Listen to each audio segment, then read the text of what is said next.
guys, what's up? I'm Rizzo. I'm Zero. And I'm DK. On this episode of Anime Reaction, we watched the 5th episode of Shuumatsu no Izetta.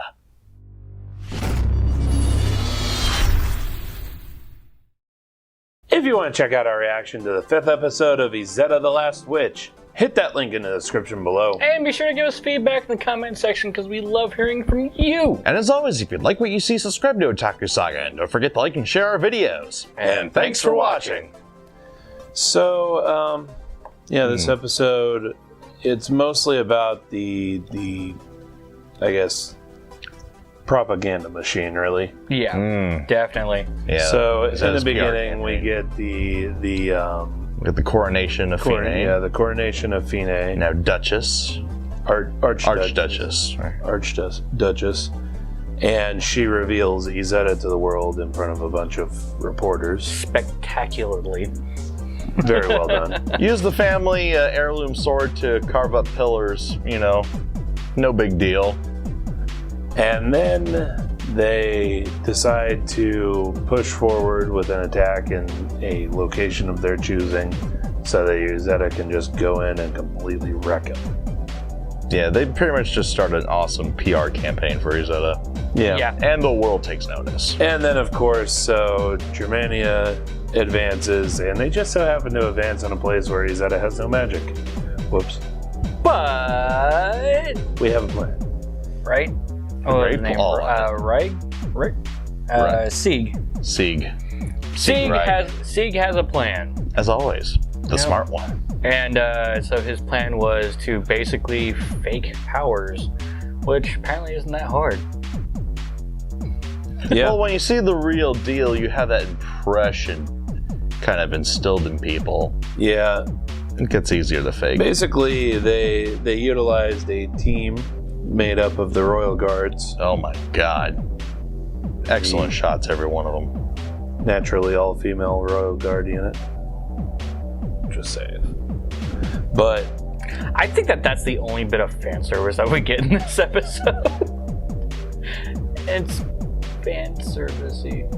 That's about it. Like there's yeah, not really. I mean, but yeah, basically they have planes fly over. One of them is dragging a fake Izetta, and then they unclip the drag rope and let it crash into the ground behind a outcropping, and then have Izetta stand up on the outcropping and talk via speaker, so it's like she's magically projecting her voice.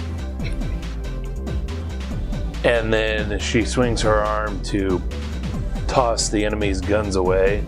Meanwhile, the snipers. The Royal Guards are acting as snipers, shooting guns out of people's hands, which was very excellent shooting, I might say.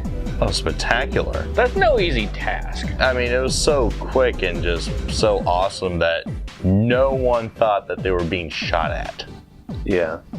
I mean, you think, especially if bullets get danger close, you'll hear the whiz go by or the sound of the bullet impacting the part of your rifle.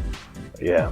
So I think that was a little bit far-fetched, to be honest. a bit, yeah. And to be able to nail shots like that constantly on such a small target area. It's actually really interesting because there was another audio point that came up in this anime where it was like, ooh, that's nice. Yeah, so like you're talking about the point where was it Berkman? I believe so. Oh yeah, Berkman, the major and the not SS. Yeah. Basically, the two not SS officers, they're talking in an alleyway, and the sound director made an excellent choice of basically giving just that little bit of echo that you get off of an alleyway. It was like you could just hear a three time bounce back. Yeah. Like you could hear the reverberation about 2.5 times. Basically, it would bounce off the wall nearest to them, and you'd hear it, and it would bounce off the wall furthest away from them, and you'd hear it. You hear it right from your point of view. And also got to give big props to the cinematic director and the sound director, because right before then, like frames before, the younger Tobias. Tobias, the younger not SS agent. What is that? Yeah. I'd hope so. No, I think Tobias was one of the guys who died in the first episode. That guy Hans? Recollect? Or We got little itty bitty pictures. and some characters don't have pictures at all. Right? But basically, Berkman's little patsy there is motioning him to stay quiet, out of fear for the thought police. Because exactly what he was saying, what Berkman was saying was Izetta could have totally just came in and Just killed wiped the out the Emperor. country. Yeah. Really. Like just kill that one guy. War's over. Done. Yeah. But that didn't happen. Instead, they're going with this huge dramatic PR stunt. There has to be a reason why. He knows they're bluffing. Yeah, basically he knows that there's something up. He's the smart one of the other team. Basically. This has pretty much become a proxy war between Sieg and Berkman. Pretty much. Interesting. Yeah. I like that. And then, so during the faking Izetta's powers, we get the coup de grace. Drop a mountain on them. Quite literally. Like literally, not just like rocks off the mountain. No, like literally the mountain. Chunks of mountain. Solid chunks. Like you saw the chunks come down and just blue skies beyond the chunks, which meant that there was no more mountain in that direction.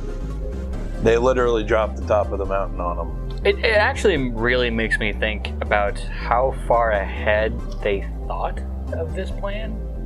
Because I find it hard to believe that this plan took place in a matter of hours.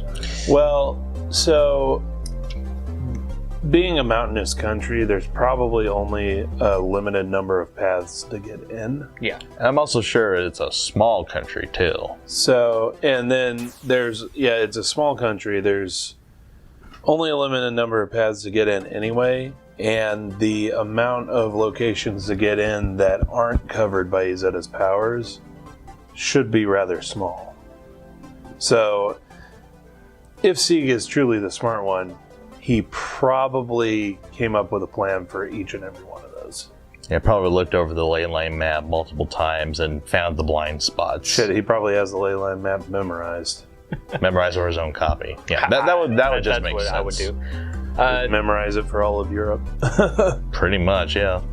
But they actually did show a map that they gave to the consul for Illestad. Yeah, basically it's a simplified map of what was in the old palace. Yep.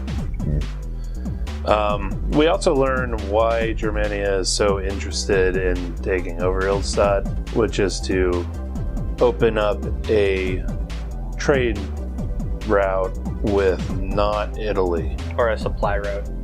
Well, yeah, a supply route. Basically be able to actually move supplies to their allies, not Italy. Totally. Totally not Italy. Totally not Italy. Yeah. No similarities there. Mm-mm. But yeah, big problem at the end of the episode. The dumbass fucking general decide. What was his name? Is he even on here? I don't think he's listed, no. General dumbass. That's all I'm gonna say. General dumbass decides to confront Sieg out in the middle of the forest where anybody can fucking listen in. And also at the bottom of a mountain valley where your voice tends to echo. And he's yelling state secrets. At the top of his lungs. Oh, by the way, right before that, we figured out that there's actually a spy in the Illstad army. So yeah. And we see that he's in Jonas's company. So a double case of aw shit. Yeah. Yep. But Jonas overhears for sure, and the spy probably also overhears. On the plus side, however, Sieg finds Jonas's family photo that he had dropped.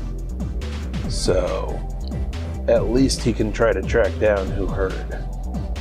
Yeah, but he's being set off on or at least on the wrong trail at first. Yeah, at first, but it should be reasonably easy to do a background check on him. Yeah. Fair enough. And you can see who he told or who else might have been in the area with them. That's true. All this movement could flush out the mole. Yeah. Like so. It could be bad. It probably will be bad for Jonas, at least for a while. Yeah, he's gonna definitely catch some flack for it. Yeah, that's for sure. Even though it's totally not his fault. Yeah. Just saying, you guys were yelling state secrets. Way to go, geniuses. If I was Sieg, I'd be doing exactly what Berkman's Flacky was doing. Shut the fuck up. Yeah, it's like, this is not the appropriate time or location to talk about this, General. Right. Excuse me, General. Also, what's a big-time intelligence guy doing on the front line anyway? It was his plan. He's probably Just overseeing it. Yeah, making sure that his plan worked. Yeah. Still risky. There have to be better ways to communicate. Well, you also got to think Fine was there. Yeah, that's and, true. Yeah. I guess he's tagging along with Izetta, just like Fine and well, it's like in Alderman on the Sky. You know that the main character Izetta. The main character there, he would be in the area, you know, but he still has to be a player, right? Because in order to actually, well, to issue orders and survey the battlefield, it's just better to be on site. I mean, yeah, if you're a commanding officer, that's one thing. I always thought it was a little different if you're an intelligence guy. So. Well, this guy is definitely changing from intelligence to the strategist. Well, true. I'll give him that. Yeah, I just think that he was there to command the false magic operation. Mm-hmm. Yeah. Which was done fucking awesome. Brilliantly. So looks like next episode we might get some more fan service. We are definitely getting more fan service, as the previews to be believed. We hear the diminutive maid again. And talk about Izetta's boobs. I thought she was talking about Fine's boobs. Oh, really? Oh man, even better. Something about boobs. So, trigger warning. If you don't like fan service, you may not want to watch next week's episode. Definitely watch our reaction to it, though. No, just deal with it. Yeah, there we go. Yeah, you're grown-ups, right?